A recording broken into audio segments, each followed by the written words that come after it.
You are now entering the Take-Up, placed together when the film is over. I'm your host, Joshua Ray, and I'm here with my co-host. He is the managing editor of thetake-up.com, Andrew Wyatt. Bonjour, Andrew Wyatt. Hello. Every episode, we decide if one film gets to enter the Take-Up canon. Today, we're discussing Olivier Assayas's 1996 film, Irma Vep. And then we will have one more thing. Andrew, have you seen Irma Vep before? Yeah, it's been a while. And so the only thing that I really held on to in this movie, other than images, Maggie Cheung in a latex catsuit, obviously sort of burns yourself into its retinas and you never forget it. But the only plot content of this movie that I really remembered is also my favorite scene, which is the bit where the entire film crew leaves Maggie Cheung accidentally behind because they're all in such a hurry to get out of the incredibly awkward daily screening where the director blows up and hates it.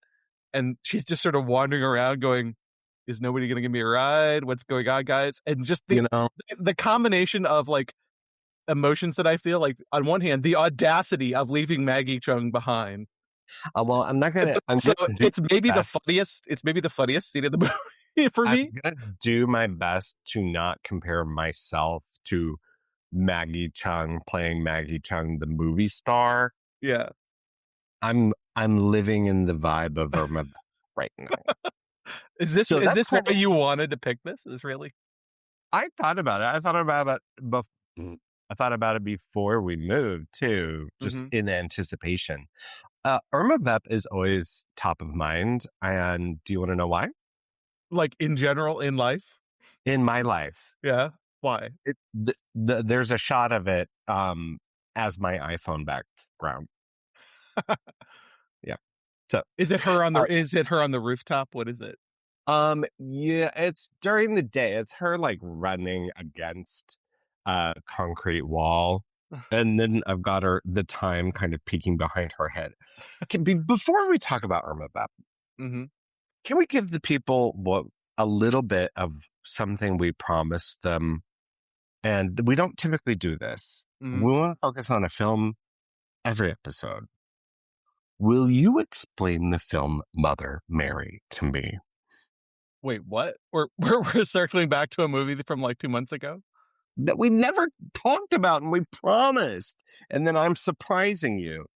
Did you vibe hard with that thing?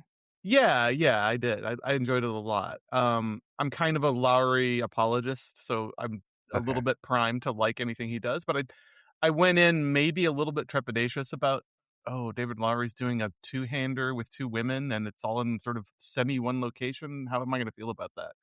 I really enjoyed it. I really liked the whole neon demon meets the favorite vibe of it. I think our producer Ethan described it as two queens working it out in the mixtape. Yeah. Movie, which is definitely the vibe I got. I know you weren't as crazy about it, right? No, I that movie completely befuddled and bored me. I was really glad that we didn't end up doing a full-length episode because I didn't know what the fuck to say about it. Which, okay, to be fair, that doesn't mean that it's not good. It does mean. I mean, that was my response the first time I saw, last year at Marienbad or Mulholland Drive. I was just kind of what the fuck just happened to me? Sure, but yeah. But what I'm saying, I'm not putting it on necessarily on those levels. What I'm saying is that befuddlement is a valid response to a film. I think. Sure, and I like David Lowery too. I have liked some of his films more than others. Mother Mary is not necessarily one of them. There's no real reason for me bringing it up other than when I was publishing this episode, I went back and I saw that we promised another episode on Mother We've Mary. done that. We've done that sometimes, though. We've said we've Yeah, previewed something and then it never materialized, and it's a little yeah. embarrassing in retrospect. But It's a little embarrassing, yeah. But as I said last episode, we had a lot to do, and honestly, I, at this point, I kind of don't remember it either. You know what I feel like? I do think I my one thing I'll say about it is I think Michaela Cole should be up for Best Actress specifically. If she gets a supporting actress nod for that movie, I'm going to be very angry about it. Um, Oh yeah, I mean it's the Persona film, right? yeah, If it's Persona, then she's the BB Anderson. She's the one exactly, who gets kind exactly. of all the stuff to do. I mean, Anne Hathaway gets a lot of stuff to do, but she's got all these great like monologues. But Oh yeah, I think it's a great showcase for her. I mean, she's kind of been a rising star. She was just in a Soderbergh film as well recently, I which haven't apparently seen that. Have you neither have seen it? I, which is apparently a great showcase for her. But I Yeah, think it's open here. It's this film, another two queens working it out on the remix. yeah, Sorry. uh, I think this is a great showcase for her in particular, and her particular brand of like laser cut acting that I love seeing. Yeah, I enjoyed it a lot. I do want to kind of revisit it, maybe in a few months to see how I still feel about it. I liked all the horror flourishes that were added to it. I really like those. Anytime you like take them drama and insert some fucked up horror shit in it, that's always like catnip to me. Yeah, there was some fucked up stuff in that one. You FK know what? Twigs doing like our new generation's craft, light as a feather, stiff I as a I board. I love love that. I loved her. I loved her because I love her. Okay, all right. That's Mother Mary talk. Sorry for the non-episode five about. 5 minutes about Mother Mary. Yeah, yeah, yeah, yeah, yeah. I've got a lot to say about Irma Vep. Yeah, Irma Vep is Olivier Assayas's. He was a film critic turned filmmaker in the French tradition. yeah, exactly. Started in the early 80s. By 1996, he's pretty well known. Some of his things have gone stateside, but Irma Vep, I would say, is somewhat of a breakout for him. And I think of it as the big international breakout for him. I think probably because of exactly what you're saying, the internationalness of the entire production. It stars Maggie Chung as someone who he had started to kind of like an appreciation of because Olivier Assayas, whereas he was writing in Cahiers du Cinema, for Cahiers du Cinema about Hong Kong films in a similar way, or it was actually kind of his idea to prop up the Hong Kong cinema the way the Godard, Chabrol, those people had done for the American filmmakers. For Hawks And and Ford and Hitchcock as well, I guess, British. yeah, absolutely. So he had an appreciation of Maggie Chung. If you couldn't tell from this movie is like if follow me here, like Passion of Joan of Arc hmm is like an ode to Renee Falconetti's face. hmm This film is an ode to the kind of joy of Maggie Chung's face. um I just like, have you ever kind of witnessed a camera fall in love with someone in the way Yeah. that Assayas's does here? And then, of course, as you might know, they would later marry. Yeah. So give me a little bit behind the scenes tea here. Does this film started like did their relationship start right after this film? I believe it was Or that film because they don't marry until a few years later. Like the courtship starts mm, here, okay. and she's not necessarily interested in him at first, but it is very clear that he is interested in her, and it's an appreciation where it's not like this film is very much about the body and the way it's used, and there are scenes where her kind of physicality is showcased as she is playing or becoming a cat burglar, Mhm. um, on Parisian rooftops, um, and several times, like, or there's one particular scene where she talks about, let's set this fucking movie up. Yeah, there's so much to Let, talk about with let's this film. set this movie up. It's dense, I will give it that. It is a This, shockingly dense movie for is tossed off and kind of like, these, uh, verite as it feels, it's an incredibly dense film. do you want to set up what the plot of Irma Vep As is? much as I can. There's a French director, right?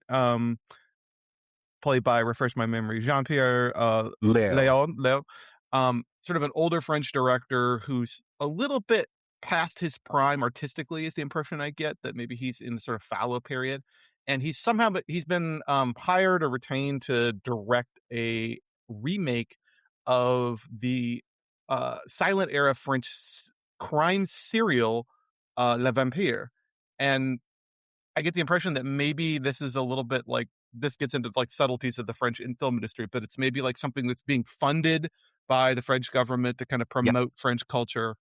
Yes. Um, I think at one point towards the end of the film, someone specifically says, like, this is the kind of thing that happens. It's to kind of perpetuate French culture. mhm. It's funded by French government money. He is a filmmaker who would only get a job for that reason, and Yeah, he's an intellectuals filmmaker.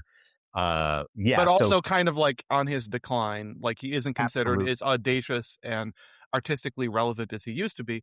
The only thing that seems to electrify him about the possibilities of this film is the fact that he's cast Maggie Chung, sort of playing a crypto version of herself to come to France to play the main character, which itself is sort of a subversion because the main character, Irma Vep, is sort of a iconic early French cinematic antihero. So the idea of casting a Chinese actress to play this is already sort of a step outside. But she seems to be the only thing that he's really interested in. Like he's so disillusioned with the whole project and the picture, as in the fine tradition of many sort of backstage or behind the scenes dramas, um, everything's going wrong. Like the whole film production is kind of a disaster, and everybody's fighting, and everybody's at odds with each other. And we get that right away at the beginning of the film. Like the opening scene is sort of at this production office, and we're overhearing multiple phone conversations about everything that's going wrong, and all these people are sort of being tested and pulled in different ways. And and Maggie Chung kind of Maggie arrives in Chung, the movie as the proverbial stranger in the strange land. That yeah. we're seeing the movie. It's not 100% always through her eyes. I think there's some other roaming sort of POV as well, but it's mostly her sort of with slight bewilderment and befuddlement observing the intricacies of the French film industry and this foreign country in general.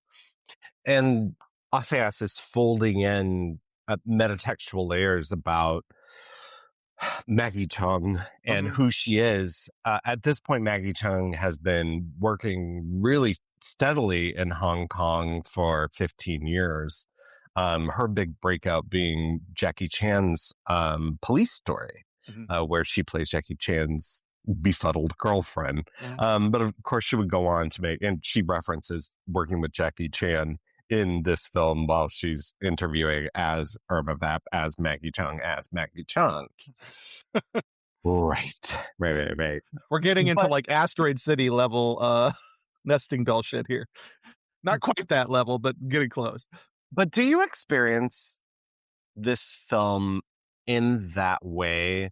The way that like the Ouroboros nature of it? I don't. I experienced this film in the rooms. Yeah, Like, I think okay, so maybe yeah, I don't want to maybe overstate it because I think you're definitely onto something there. It's I appreciate um as all cinephiles do, I think I appreciate a good like meta filmmaking movie. But um the sort of verite style that Assayas uses and the as you say the rooms of it all and the way the camera roams down corridors and through into rooms and follows conversations, um it feels very immediate mm, rather than hyper clever, you know? yeah. this isn't Josie and the Pussycats, right? No, no. This is an observational film that's following a character on this sort of mini odyssey through the through the weirdness of the French film industry, but it's all very immediate and in the moment.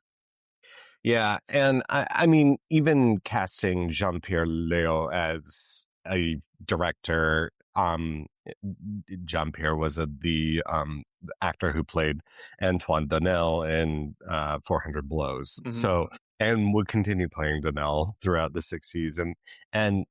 So I was watching it with my mother-in-law, who is French, who is a cinephile, who is a programmer for a nonprofit here in Macon. And I turned to her and I said, "What?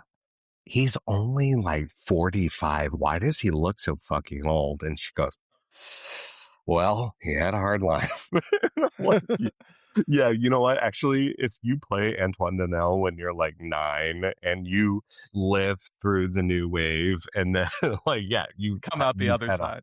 yeah. So it is interesting in that you have him playing a figure that you can think of as kind of analogous to his own life there too, and them being the two creative forces of Irma Vep, the film or the remake of Vampire.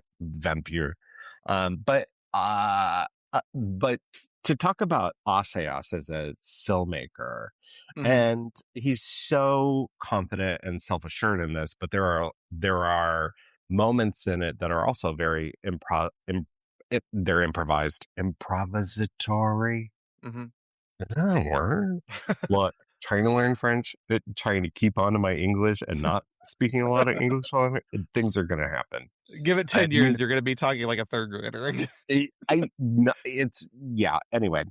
Uh, but Assayas has this really lovely way of existing in spaces where it feels as if his camera is sort of motivated by some kind of ghostliness, and he's always capturing like it his camera kind of rides the wave of the vibe in the room in a beautiful way.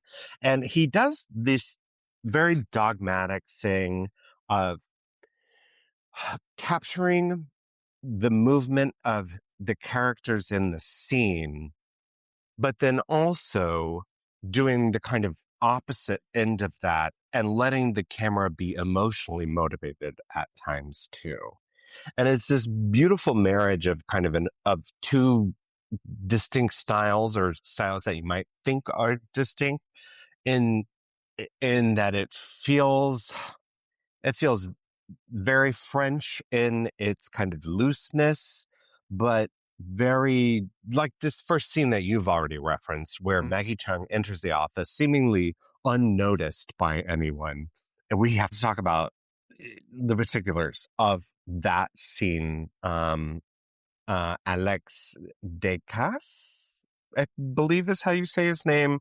He, being one of Claire Denis' guys, Hmm. and he's worked with Jarman. Anyway, he's one of Claire Denis' guys. He plays the producer, and he's Yeah, kind of like, I was trying to figure out his exact role. He seems to be kind of like a producer, but not an executive producer, like more of a workhorse producer, right?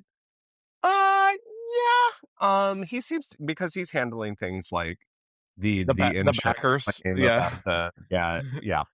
So anyway, so he's gone and no one's really kind of Maggie Chung, the Hong Kong superstar Maggie Chung wanders in 3 days late, and no one is really you expect like a red carpet to roll out for Mhm. her, but it doesn't. But I want to back up for a second. But the way Asayas's camera like continues moving, but kind of juts through from station to station as you Mhm. are learning where they are in the progression of making this film, in the pre-production of this film. And it's very like the musicality of it is very Altman-esque. Mhm. But the blocking is really beautifully done too. And it just feels kind of like breezy in a way that makes me I don't know. This is one of the films that No, I I get what you're saying. That the Altman with French blocking, I feel think like is a good way to describe his style. yeah. Um, But Yeah. yeah, I like the way that it drifts around between these different phone conversations that we're having, some on landline, some on cells, some Yes. on we get a brief glimpse of like a casting room through some glass, just enough Hmm. to get a taste of, oh shit, they're still like doing some last minute casting for this movie. Which again, the fact that Maggie Chung's arrived for the shoot and they're still casting back here means that something is fucked up. Like this production is not going great.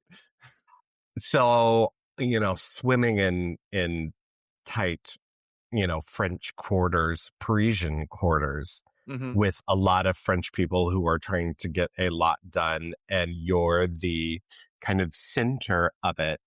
This is so beautifully done. The not knowing French and hearing all the French chatter around you and hearing all of what sounds like people being very angry, rushed, hurried.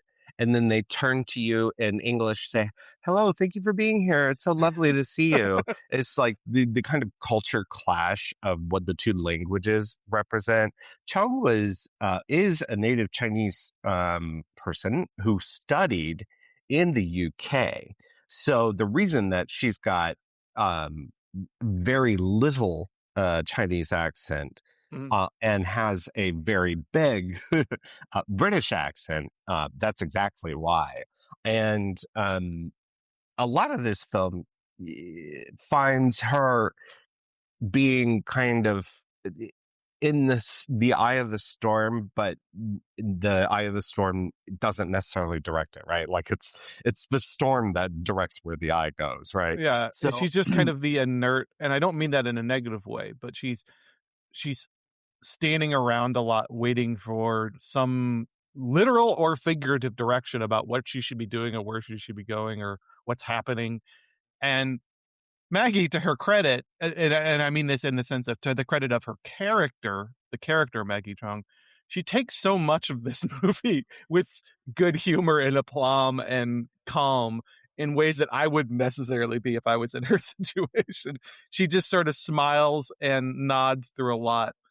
But as you say, Asias is so in love with her face. And I think of that from two ways. We get that beautiful, what I think of is the, the audition scene, even though it's not an audition scene, the scene where Maggie does some one-on-one rehearsal with the male lead in the film, and we get mhm. these beautiful close-ups of her showing sort of abject silent film ingenue terror that is just lovely eye work from her, lovely face work. But also, so that's like within the double nested movie within the movie. But also just watching her incidentally as the French people yammer around her, watching the expressions that sort of roam over her face as she tries to make sense of what's happening, or God, the part that like makes me wither up and die inside, where that French male cinephile or critic is interviewing her, and she's trying to keep like a pleasant face the entire time, even though some of the things he's saying are really kind of And awful. she's very clearly like she's very strong in her resolve and Yeah. understands that No, I no, don't get that at I don't all. think it works that way at all, which is interesting because that's like the kind of Asayas figure. It's almost as if like he went to interview her and this is how he apologizes for But it. then, I mean, again, meta on top of meta. Of course, that was the same path that Truffaut and a lot of the other guys took. And here we have a star from the 400 Blows also in this movie. Like, he knows what he's doing, right? He knows Yeah, exactly yeah, what he's doing. he absolutely does. But But that's such that's but when you say that Maggie that he's in love with Maggie's face, those are the two things I think of. Both the primary layer of how Maggie, quote unquote, Maggie Chung, the character, is as an actress is moving through this world that she's unfamiliar with. But then the sort of one layer down, when she's actually the cameras are rolling or she's in a serious rehearsal, you see the talent in that she's a movie star by the things she's doing with her face. well, the thing about Maggie Chung is that her her range is incredible, which is kind of a stupid thing to say, a very lazy thing to say about any kind of actor, I guess.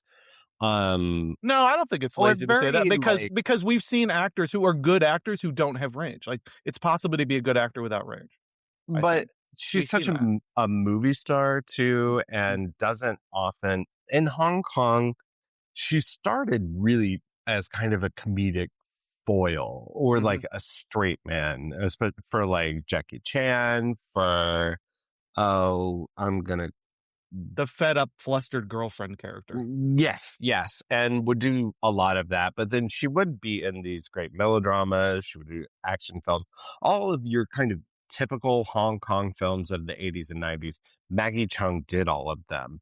Um, and in those films, she is often tasked with doing a kind of acting that is larger than life. So, of course, that would make sense as a director. It would translate. And I think one of the things this film is getting at in its kind of low key nature is this kind of transience of the cinematic image Mm-hmm. and the way that it is worldly, otherworldly. It knows no borders. It knows no bounds. And there is a kind of universal language within cinema itself that it can be understood when words fail us. Mm-hmm. It kind of like exceeds any expectation of the written language. And there's a language of the actual medium itself that can transcend that. All while thinking about how the kind of self relates to that too. And the metatextual layers of Maggie Chung playing Maggie Chung, who is playing one of the great early French cinematic figures, who was played by one of the great early French film actresses. And the way those things relate and sort of like clash into each other too are really interesting. Mm-hmm. There's a scene in this I love that that. you I love the go ahead. detail that Renee says that the director says that one of the reasons he came to her attention was because of the martial arts films she did. But of Sure. course, we learn later that she says, "I don't really do fighting. I'm not good at action," Yeah. I which is don't, like yeah. a great joke, a great sort of like delayed joke, right? Yeah, I mean, this film does feature a clip of Anita Mui and Maggie Cheung in one of my favorite Hong Kong films, The Heroic Trio. Mm. The third of that trio being Michelle Yeoh. If you have never seen that film, that is one of my very recent, like, pantheon picks. And I don't think it's a 5-star movie, but I wish when I was growing up that I had that in my life because I feel that my life would be very different right now. Yeah. If the Um, heroic trio had entered your life theater. yeah. Yeah. Um, I want to talk more about things that happen in the film. I want to focus on Maggie and say there's a scene. I have 2 favorite scenes in this. I Hmm. have 3 favorite scenes in this. Okay. Okay. One is the dinner scene. Oh God. Um, that takes place after they've viewed the dailies that go disastrously wrong. Everyone's mad about it. Renee is pissed and says, fuck you all, and leaves the screening room. And they go back to someone's apartment to have a very French dinner. Um, Lots of smoking and talking. Lots of smoking, lots of talking, lots of courses, lots of people just milling about. And who is present, kind of holding, hosting for the dinner, but Boule Augier, who is another one of Josh's girls. Hmm. She was Jacques Rivette actress. She's in Duel. She's in Gang of Four. But she's primarily known for being in The Discreet Charm of the Bourgeoisie, the Louis Buñuel film, Hmm. and delivering just one of the funniest lines I've ever seen. Anyway, I won't talk more about Boulougier. And as you dig deep into, post new wave French cinema, you'll find her a little bit of everywhere.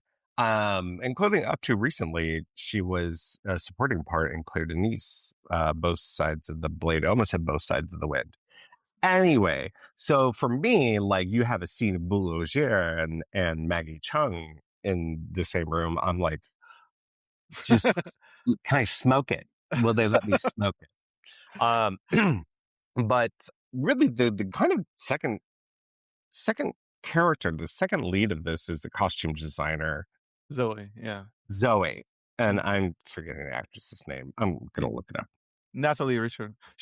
I think she's been an Oh yeah, Say Us player since then. oh yeah, Her and face is familiar to me.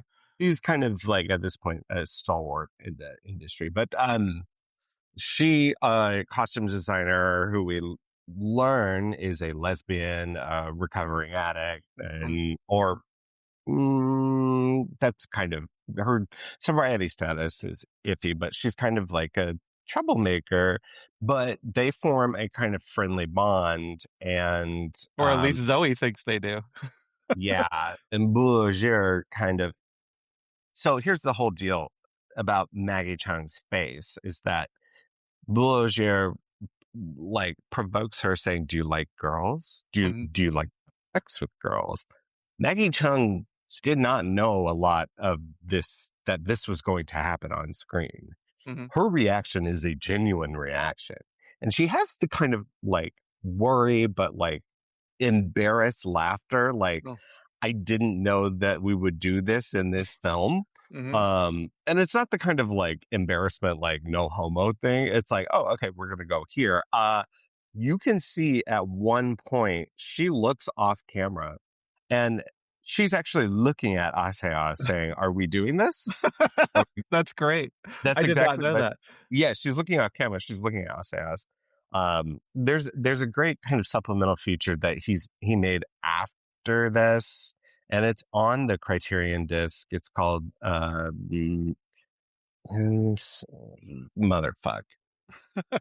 He made a supplemental, kind of very short documentary that's like essentially why I love Maggie. The love It's just letter to more my of this future kind of wife. shit. Yeah, Yeah, yeah. yeah, yeah. It's just more of this kind of shit. But in that scene, the way that she like, she just comes to life in the pure kind of like shock and Mm, also excitement and yeah. confusion. And it's just so naturally like I want to be that person's friend, which isn't necessarily what we need of all of our movie stars. But one of the things about Maggie Chung is like, no matter what sort of role she's playing, there's a kind of like you can't believe how kind of impressively cool but reachable that person is because she's one of the most beautiful people you've ever seen. Yeah, and Zoe is kind of delusional, but you also kind of A little understand delusional, but I would go why for it. both A, obviously it's Maggie Chung, she's a gorgeous actress, anybody would be into her, but also B, the approachability thing. You kind of understand why Zoe's like, well, we've been friendly, maybe there's something there. Like she takes Maggie's sort of general good-natured demeanor about this whole situation and assumes that maybe Maggie is maybe also into her. She's not sure. Like, and the way that uh Muriel, I'm sorry, I forget you just said the actress's name. Boulanger, Yeah, the the hostess. the The way host. that she pulls her aside, like Zoe just told her, "Don't tell her," and the way that she pulls her aside and immediately starts to dump everything on Maggie, like it's almost like a horror movie, a social horror film. Like I'm like, "Oh God, no! Don't tell her that Zoe's into her. Oh Christ, no!" But I love that you mention all the meta aspects of this because but there are like different meta levels to this, right? There's it's a movie about movie making just in general. That's always a little bit meta. But the layers of like French film history and international film history in this, I think what's interesting is you don't necessarily like that adds to the sort of Leo pointing pleasure of it all, but Mm, I don't think it's necessary to appreciate this film. Like when I first saw this film, I think it must have been like in the late 90s, not that long after it had come out. I must have seen it on video, VHS or something. Um, I didn't have that awareness of French cinematic history, but I still appreciated it. And again, that dinner party scene in particular was the one scene that stuck in my mind as kind of a great barn burner of a sort of social horror slash comedy of error scene. I don't think you necessarily need all of that. It enhances it and makes it a great film, but the reason the film works is, as you say, the musicality of it, the sort of insouciant, um, dramatic instinct that mm, Asayas has as his camera moves around these rooms and conversations. Again, these very French sort of fast talking, fast smoking, emotionally agitated conversations. I just I think it works so well intrinsically. You don't necessarily need to have all that meta information, but it certainly adds to the pleasure of it. Yes. I mean, the fact that Irma Vep as a character, as an sort of iconic French character, and in particular that costume design, right, which has Mhm. become so legendary, went on to inspire Catwoman. Cat in the movie, the costume designer actually shows, is it the costume designer or the director shows her like an It is the Entertainment Week. costume designer. She says, "Let me show you what Renee told me Yeah, you he want," because shows they're her in a Batman sex Returns. shop. They're in a sex shop. Uh, Look, as they say, looking at clothes for hookers is what they're yeah, saying. And Maggie Chung's trying on this latex.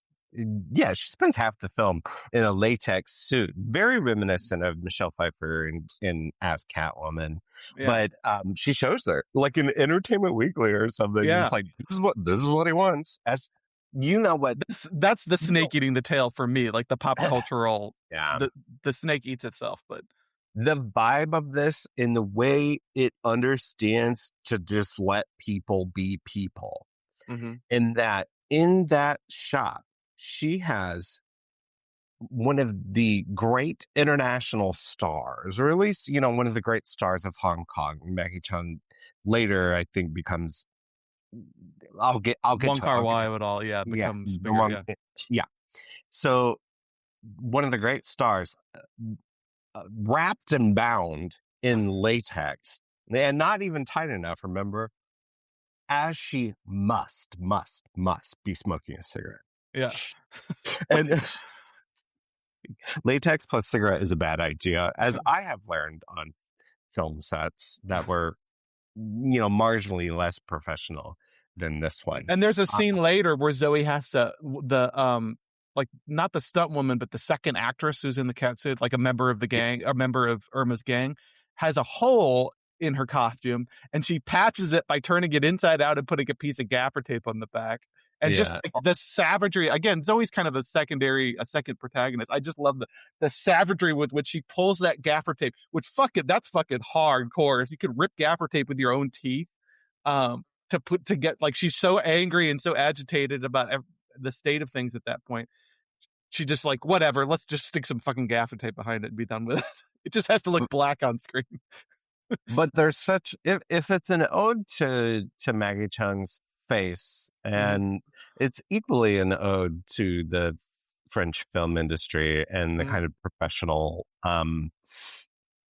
community that revolves around it. Yeah. And it's As really much as beautiful. it's a family that hates each other, but has Yeah. somehow stuck together for a century and a quarter. Yeah, because it's when your circle is small, or what's the meme? I don't remember. But it's a really lovely kind of like portrait of a family of co-workers, because you've got the producer who kind of goes behind what's her name, costume designer, Zoe's back, and is like, she's a drug addict. Don't Oh yeah, I fucking hated that. I fucking I hated fucking her hate too. that. She's just Uh, there's something sneaky about her. I don't like her. Then, okay, so we've got my first favorite scene. The second Yeah. favorite scene is when Maggie is going to go, and this is after all these rumors have been circulated and they both had to fight against them, is going to, as we later find out, on her last night in Paris, going to a rave with Zoe, because as it turns out, she is into Zoe, but they have this like kind of bond, like friendship. Maggie's expressed that she's very straight, but they have a really kind of great connection that Oceas is able to capture or conjure, even as they're talking about just come in for 5 minutes. Yeah. It's just so lovely, and it's filled with this kind of wistfulness, or like this The way that like Maggie is smart enough to know, you said 5 minutes, mm. but I know you, and that's going to be an hour, and then it's going to be all night. And that Oceas is smart enough to know to stay with Zoe Mm-hmm. as she dumps her purse looking for the hidden pill that she had. Right. Oh, and is kind of frazzled and all over the place as Zoe is. To me, that's like I think she probably is a recovering addict, and that's like her falling off the wagon, right? Because there's something very addicty about just literally dumping out your purse in the street to find the thing that you can't find in desperation. Like that just screams addict to me. yeah, I have no idea about any of that. Anyway, and then Second favorite and then third favorite? well, this might be like the ultimate one is Maggie goes full Irma. Yeah. Wait, does she do that? Is she imagining that? Why is that woman naked with her door open? Why does she just throw Why the is Anton jewels Magoyan's wife there naked on the phone? off? Is that true? Is Yeah, that true? Oh, I don't. she's that Armenian actress. I'm sorry, I don't know her name off the top of my head. Right. But she's in like all his films too. She's the one who's the proprietor of the in strip club, Exotica. She owns the strip club in That's Exotica. right. Yeah. Oh my god, she's fucking great. Yeah. And yeah, she has a great one scene in this. And you see all of her. But I call her the Armenian Juliette Binoche just because I feel like she has the same sort of demeanor or she whatever. does. Yeah. Yes. It kind of I authority. think it really happens, and I love it because it's such. Maggie is so surrounded. She's isolated yet surrounded constantly by people, and it's a moment of like true Parisian adventure for her. Just a few moments in a corridor in a hotel room in a rooftop that I don't even view it as like her going all method on playing Irma. It's just something impulsive and daring and weird for her to do when she's feeling stuck. Yeah. And I get that. Her dumping this, I mean, I think it's not even real jewelry. I think it's like costume jewelry or something, like right? costume. Yeah. Her dropping the costume jewelry off the roof in the rain is old Rose dropping the heart of the sea in Titanic. To me, it's like it's better than that. And the way it's shot with like this kind of spotlight in the rain. Yeah. And where's that spotlight coming from? I don't know. It doesn't matter. And soundtrack to Sonic Youth. Yeah. That shit is my shit. I love that stuff so much. I would have definitely been listening to the same thing in 1996. Yeah.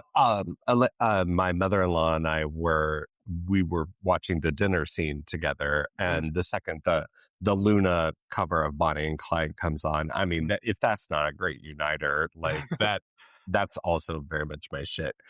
So we should talk about the meaning of, or what we make of, the finished product of Irma Vep.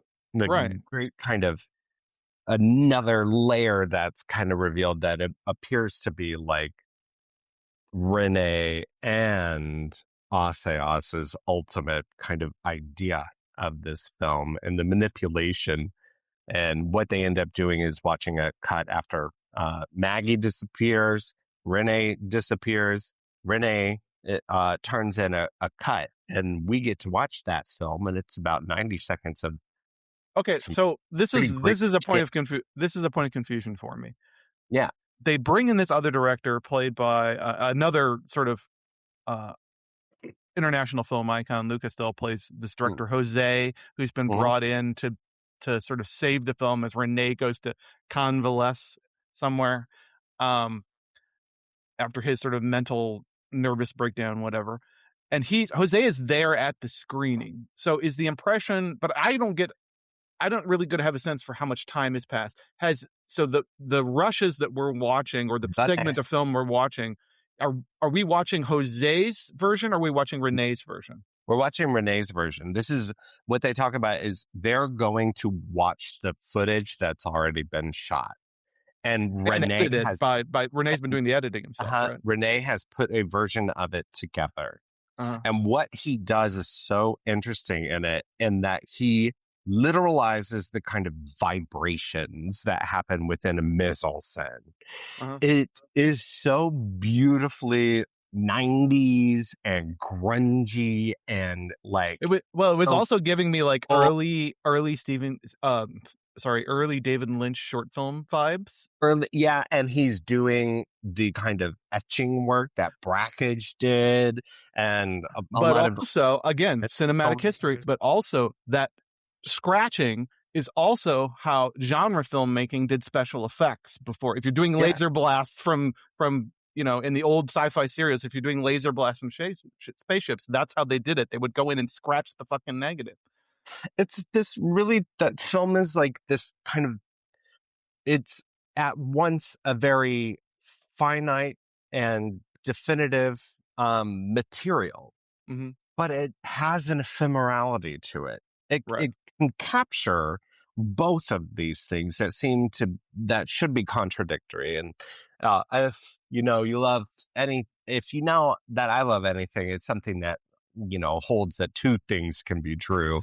And Absolutely, absolutely. And I yeah. think for me, I didn't remember the epilogue, that final sequence, Mhm. from when I had seen it the first time. So it was kind of like seeing it all over again and like, oh, so Renee, I mean, like on the one hand, you spend the most of the movie going, so Renee's making a silent film in 1996 and he's just doing it shot for shot. Not exactly. It's not quite Psycho remake, but it's doing mostly a shot for shot remake of Love Vampire. And you're sort of like, And then why the is he way doing that? everyone talks about him is like he's an intellectuals director. What you expect is that he would do this kind of like static thing of people talking in a room or something, Right. and He would that find he's some other way into he'll- it. and then he does this fucking radical thing. Almost like animated, And pseudo animated film, yeah. At the end. yeah. I mean, he animates on it, and it's kind of an anarchist move, like you're taking my film away. / I don't want to fuck with your film. Or was that always his vision? We don't know. Yeah, Like that's early on, he did not forget seem it. like, again, to me, he doesn't seem that excited about the film other than Maggie, Yeah. having Maggie on it. But so maybe that final product we see is a reaction to the production. We don't know, but it certainly is invigorating. And it's the film gives us nothing else after that. Like the last word of the film is the film within the film, which Yeah. is interesting. And there's I don't know who's doing the kind of musique concrète in the background, Oh, that but like there's like a atonal, assaultive, really, yeah. yeah. And then of course you get fond at the end, and it cues up Bonnie and Clyde again, Mm-hmm. and it's just like I can luxuriate in this film Uh-huh. forever. I was texting my friend Julian, hey Julie, and we were talking about, I think, Backrooms. Mm-hmm. We were talking about this podcast and Yeah. Backrooms. I'm watching him in that for the podcast, and he said, he said we were having two conversations at the same time, and he said something about Backrooms, and I was talking about Irma Vep, and he said, "Oh well, I could have that on 24/7." I was like, "Backrooms?" He's like, "No, Irma Vep," and yes, absolutely, I could dip in, dip out whenever I wanted. I could watch this right now.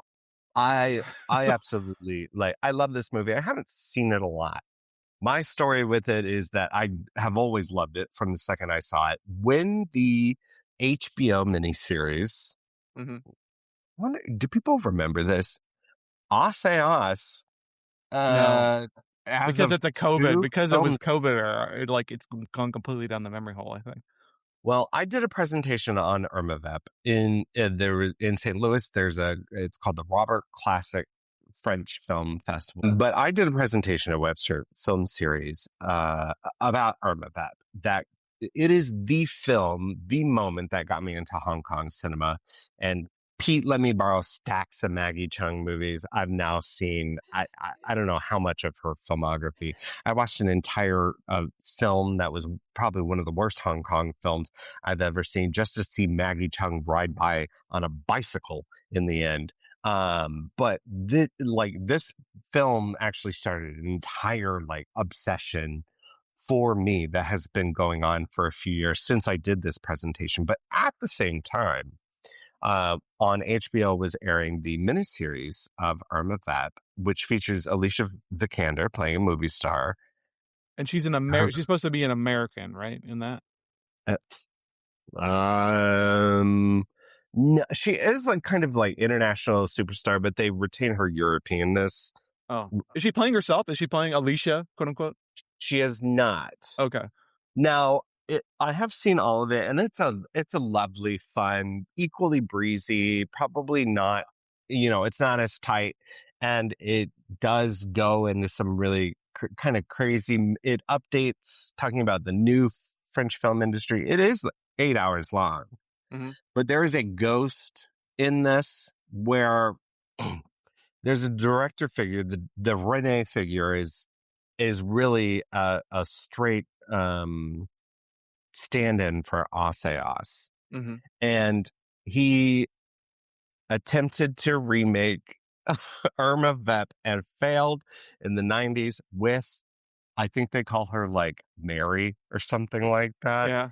whom he later married and hasn't seen since. And it ends up that this entire kind of mini series is another kind of ode or apology to Maggie Chung, who does not appear as herself in it because Maggie Chung has retired from acting.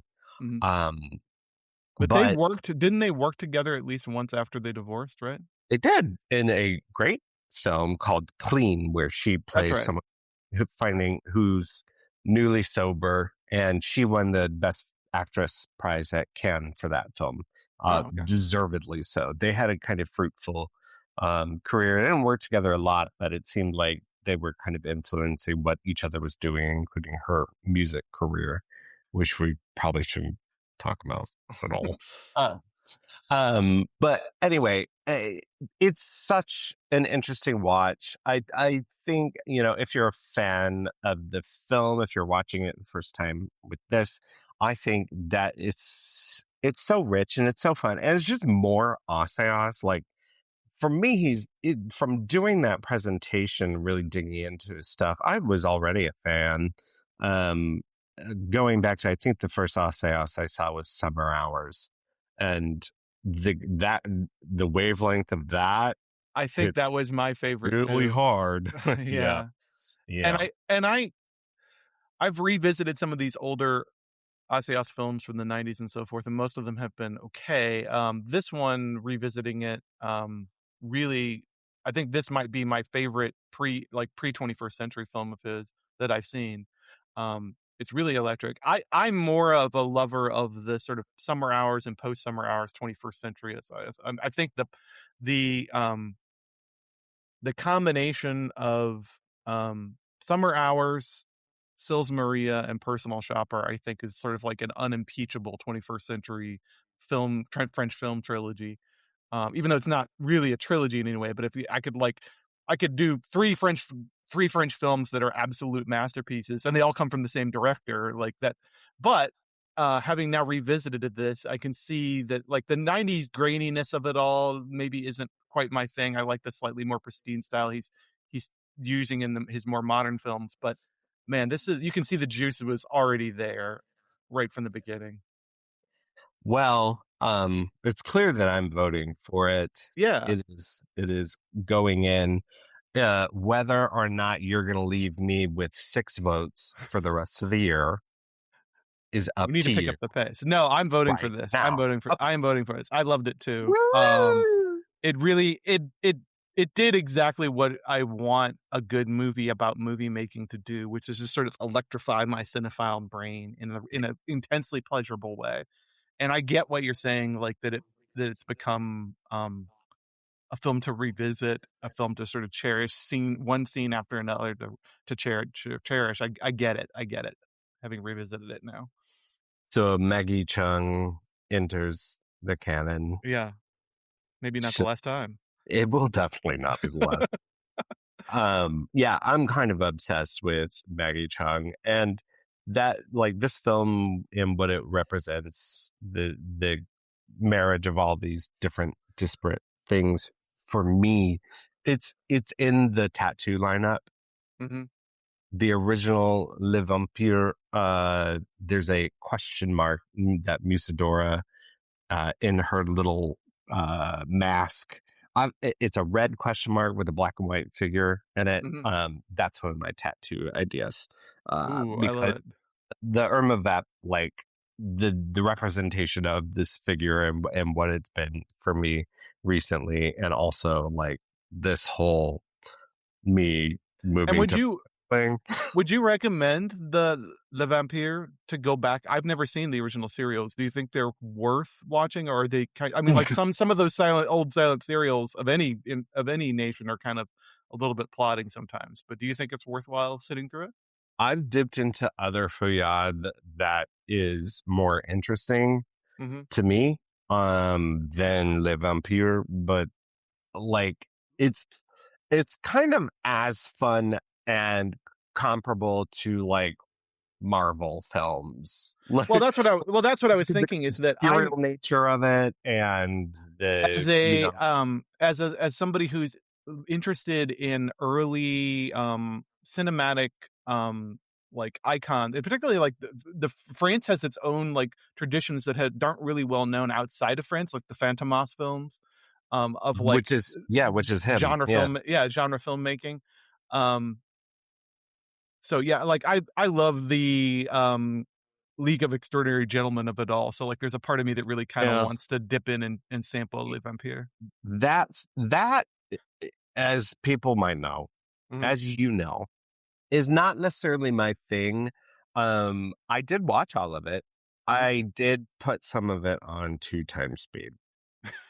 I gotta tell you, because it's very long, and I was trying to prepare a presentation. That gentleman thief, or gentlewoman thief, I should say, like archetype, I think is really seductive too because we've Yeah, got like it is. It there's is. Fantomas, there's Lupin, there's But Diabolique. there's Like also like it's survived that era. It's to continued over the decades. there's a lot of magic in it too, and you get some of that in Mm, this remake in this film, and mhm, I think some of it like in the kind of her great cat burglaries, like it's kind yeah. of present in there and present throughout this What film in what a was it very about early 20th century genre storytellers? They loved hypnotism. They loved the idea of like a mastermind mesmerist. yeah, they sure There's did. Well, we love Irma Vep, Mhm. and we also love. Are you ready? Yeah. Do you have the list? Oh boy. Yeah, let me pull it up. Hang on. We're starting to like hit the limits of mnemonic devices helping you with this. Yeah, it's not. There's no mnemonic device. I'm doing grouping. Okay. Shoot. All right, we've got Far From Heaven, Mhm. No Country for Old Men, Mhm. Taxi Driver, The Graduate, Rushmore. Here's Mhm. my little group. We got our 2025 triplet, One Battle After Another, Misericordia, The Secret Agent, Yes. Suspiria, Suspiria. Mhm. Then we went back, Resurrection,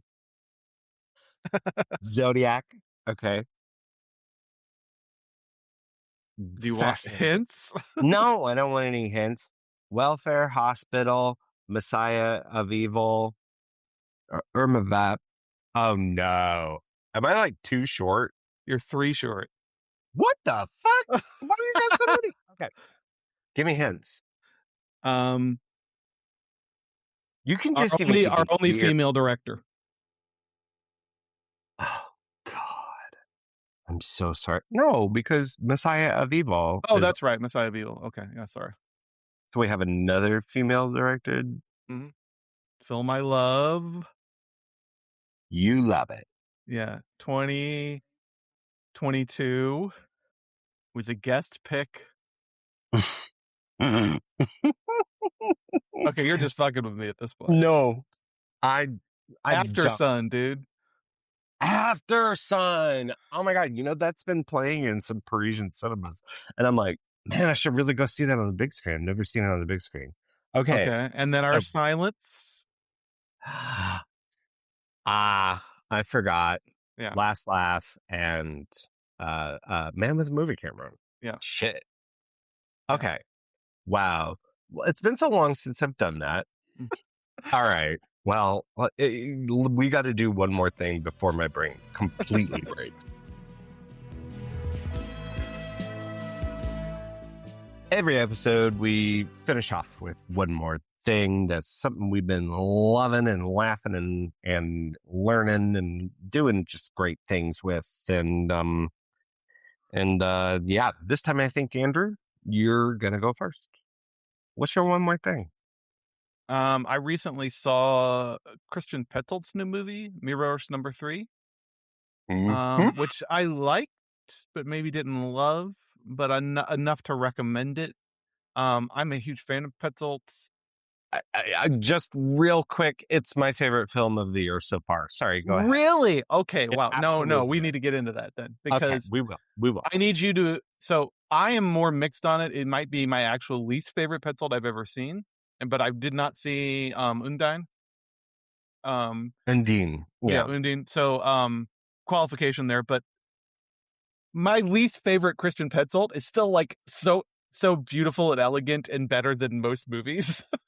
uh Beautiful, humane, like the kind of magic trick that he does without it needing to be one. This is him doing Phoenix without a hook. yeah. And maybe even that is saying too much already. Like, Maybe th- that's that was on, my biggest bump on it is that it's barely a story, but it's barely a story told in this very oh, emotionally it compelling is. way. That is such a good point, in that it is a film where there is like nary incident. Like it begins with a great incident, Mhm, and then you think some things are going to happen, and it keeps teasing, and it keeps teasing, keeps teasing. mhm, But what it's kind of obfuscating is this really kind of tender meditation on grief mhm. and the huge holes people leave in our lives, and whether that's from death or not. And the Empathetic, but also exasperated and exasperate. tired about Yeah, like people behaving in ways that are pathological and maybe are not healthy. yeah, Um, so anyway, yeah. I It's a should back up. fascinating. So I should back up. So Yes. What's your Paula one more Beer thing? once again appearing in a pit. I guess she's his muse now. Now he's moved from Nina Haas to Paula Beer. Um, this is his fourth collaboration with her, I think. Yeah, I And think so. she's a woman who seems very troubled. She's living in Berlin with a boyfriend or fiance who she's not entirely happy with. And he wants to go on a holiday with some people. There seems like maybe there's a work connection there. And she basically she gets all the way to about ready to go on the boat. And she's like, no, I'm not fucking doing this. I'm not in the mood. I feel bad. I'm uncomfortable with the situation. Take me home. And he drives her back. He's going to drive her ostensibly back to the train station, I think. And on the way, he has a car crash and dies. And she's mildly injured. And that's like this. That's the hook. That's the setup. And this woman, this family in like on the roadside in middle rural Germany, like takes her in and seems to absorb her into their family. And initially, at least, she doesn't put up much resistance to like being taken in and becoming a part of the family by osmosis. But It there's it, also it something has all of. deeply fucked up going on in this family and a loss that they're still grappling with. I'm kind of like it's a film that creeps up on you, because while it's kind of clear, I think, to if I have any negatives about it, it's clear what's going on. Mm-hmm. Um, but it has hallmarks of a lot of like Andrew picks, Mm-hmm. Carnival of Souls, Mm-hmm. Dogtooth. For me, well, I love those films too. Vertigo, certainly. Like Mm. Petzold keeps making Vertigo over and I over thought of again. Polanski too. The Lansky, Tenant. Laura, Yeah. um, Perminger's Laura. But But done without any of those like horror elements at all. no, Just done as a no, simple humanitarian drama. yeah, yeah, yeah. I enjoyed it. It's not my favorite Petzold. I think it's really hard to beat the 1-2 punch of Phoenix and Transit, which I think are both masterpieces. But still, always a filmmaker I'm going to be sat for. Let's put it that way. I saw it Well, at Webster. I think it's playing sort of here and there around the country throughout the month of June in limited release. if it's not around you, and Mhm. we'll always advocate for you seeing it on a big screen, you can actually rent it. Oh, okay. It's streamable now. Okay. And it's 1-2 special. They're a smaller, just newer distributor who I think is doing some really great work. And a Uh, short film. It's like 90 minutes tops. yeah, and I think it's an easy watch too. Mhm. Very good vibes. Miroir Yeah. numéro 3. The name comes from Ravel piano piece, right? Yep. Because she's a It, pianist. That's the hook. Paula Bear's it is character's a the pianist. piece Okay. that she's kind of rehearsing. Hmm. Interesting. Okay. And then where can people find you? You can find me on primarily on Letterbox at AWyatt76. Very And good. also at thetakeup.com, where I'm hoping to do a bit more writing going forward. I had a Oh, review from Obsession last month. That was my first review in several months, so I'm now hoping to get back on the horse a little bit more. I have written a mean, lean 3 paragraphs.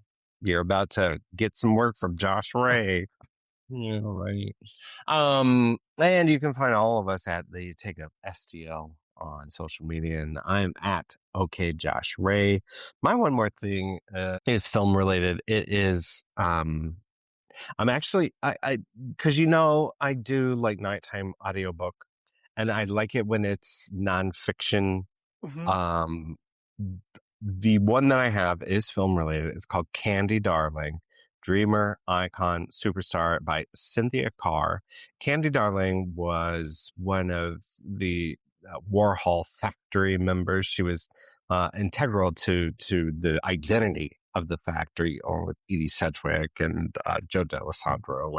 But she was in a lot of Paul Morrissey's works, but kind of broke out and became a performer. Like if Holly Woodlawn was the funny, profane, and yet kind of glamorous one, then Candy Darling was the kind of like um shrieking violet. uh, Yeah, does that make sense? Like yeah, a old glam Hollywood, like like an um, ingenue who aged out of being an ingenue, but never really yeah, developed another persona. kind of like I want to be alone is her entire vibe. But she being a one of the like four, can't think of words. She was a preeminent figure in trans representation in media and became, I think most people, if you've heard of her, and you probably have because you've heard the songs Velvet Underground, Candy Says, or Lou Reed's Walk on the Wild Side, where he references Candy. Mm-hmm. That's where you know Woman her in from. Revolt would be like the Women film in credit I Revolt think is that I think of most with so her. much fun because she's so at the fore of that film, and it's so candy. So Um, this was a book, but I guess I thought this was a documentary, or is it also a documentary? there could be a documentary, but the reason I'm suggesting this for one more thing is that the audiobook is read by a great trans performer named Justin Vivian Bond, who, if you are familiar with John Cameron Mitchell's film Short Bus, that's how I first knew her and subsequently met her at JJ's Clubhouse in St. Louis, Missouri. It was a very weird night. She hosted a party there, and it was odd to say the least. But also, she narrates this, has this just luxurious, like hot chocolate cigarette smoking rasp of a Mm. voice, and it's just like I have to keep starting it over because it puts me to sleep in the best way. But it's really great lesson about what it was to be a trans woman at the middle of the 20th century, and then one who came up in a very special way through Warhol's factory, and the details are just like it's such a juicy book. But it's What year did this done book come out? so good. Yeah, you would ask me that. Just last year it Okay. won National Book Critics Circle Award. And I think it's just so lovely and perfectly done. Of course it does end tragically. But anyway, so that's I would suggest the audiobook version, but pick up any version you want of Candy Darling, Dreamer, Icon, Superstar by Cynthia Carr. Beautiful Darling was the documentary film I was thinking of from 2010 Oh with shit! Well, I'm with gonna have to watch that. but an improvement. I guess this audiobook is an improvement because the 2010 documentary had Chloe Sevigny narrating her voice. So at least Oh, they picked an actual trans woman this time. for the audiobook. Yeah. I don't know how well regarded that doc is, but it seems like it's includes her private diaries and letters. Yeah. Patton Sorry. Oswald. Patton Oswald as the voice of Truman Capote. What? Crazy. Crazy. Well, on our next episode, we've got an Andrew pick. Da-da-da-da-da. It's an Andrew pick. What it will be, he will let us know shortly. In a The few secret days. screening. Yeah, secret screening. But until then, I want to thank Kayla McCullough for help with social media, Ethan Tarantella for making this sound great and listenable. Love you, Ethan. And helping produce the show. And theme music by AMP. And until next time, hey, babe, take a walk on the wild side.